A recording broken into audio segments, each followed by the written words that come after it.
Raphaël for TCGplayer.com. Today I'm going to show you a standard deck that uses some of the new cards from Ixalan,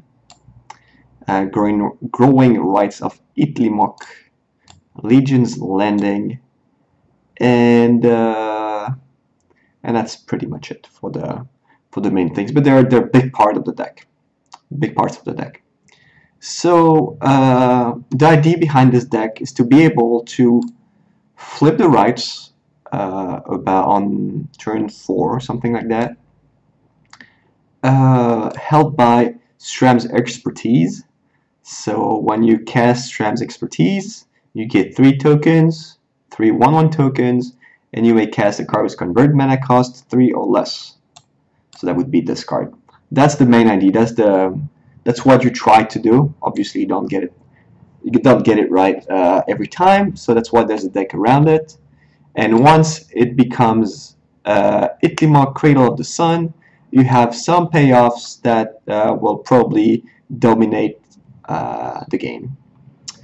So first we talk about the ways to transform the rites into the Cradle, because you don't always have the expertise, and also costs 4, so you need other stuff, because you don't always have the 4 mana to cast the expertise, or you don't always have the expertise in hand.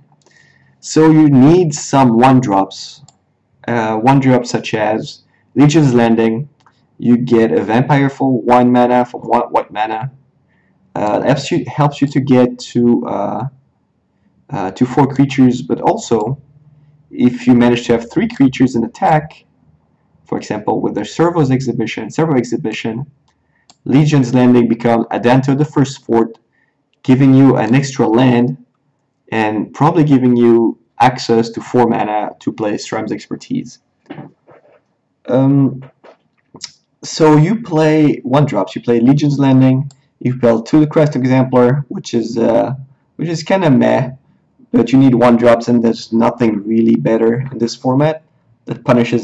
They punish slow draws, but they're not actually great.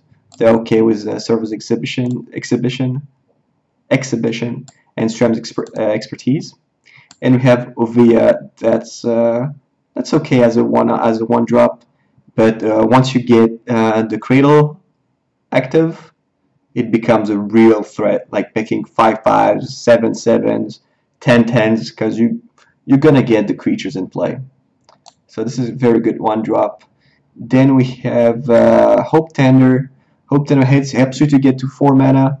When you exert it, you untap 2 lands. Also very good with the Cradle. Once you have the Cradle out, you untap it for extra value.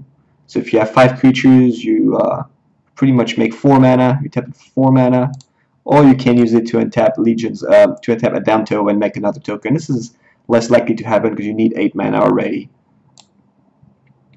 Then we have this guy, early drop for your creatures, and a pretty good payoff when you have mana, and it's in the graveyard for 6 mana. You get a 4/4 back. Then you have Carnage Tyrant. You actually try to ramp into this guy. Thanks to Legion's Landing and Growing Rites, you don't always need the Cradle, but if you have it, this guy comes very easily, and he's a silver bullet for a lot of the control decks in the format, at least against blue-black. Walking Ballista is probably the best card of the deck. It really helps. It's probably the only card you really want in the late game, because you're gonna have a lot of mana, and it's the best way to spend it.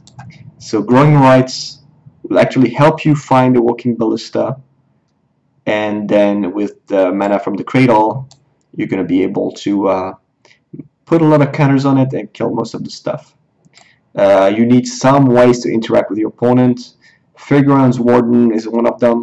There are not a lot of ways to interact with your opponent, because it's kind of a combo deck. Walking Ballista is probably the only card that really interacts with your opponent, and white-green right now instead does not have a lot of cheap ways to get rid of stuff. I think that's, oh yeah, and Shepherd Dune is another win condition. Since you have a lot of token generators with the servo exhibition, Stram's expertise, you can have a very large board presence, and Shepherd Dunes allows you to attack for a lot of damage. The sideboard, I have to say, is a work in progress. White green allows a lot of stuff, but they don't do much. I mean, you can have disenchants, but then don't go very well with the rites because you need a creature either to hit one with at the top 4 cards and to have one in play. So you want creatures in the sideboard, or you actually want creatures in the deck to do something, to flip the Legion's Landing, to flip the Growing Rites. So you have a lot of limitation in deck building. So that's also in the main deck. So Manglehorn will probably replace an Appetite for the Natural, and Fairgrounds Warden will probably replace all the enchantments that would take care of your opponent's threats, like any Oblivion Ring style removal. And these are just there for no real reason. Sometimes Gianni is okay. Carnage Tyrant is great. It's probably one of the cards you board in the most. But this is a work in progress. I'm not going to spend too much time explaining because it really is nothing special. The deck is able to do a lot of crazy stuff with the Cradle. It's a ton of fun to play. It's a ton of fun to have 20 mana in your pool, and yeah.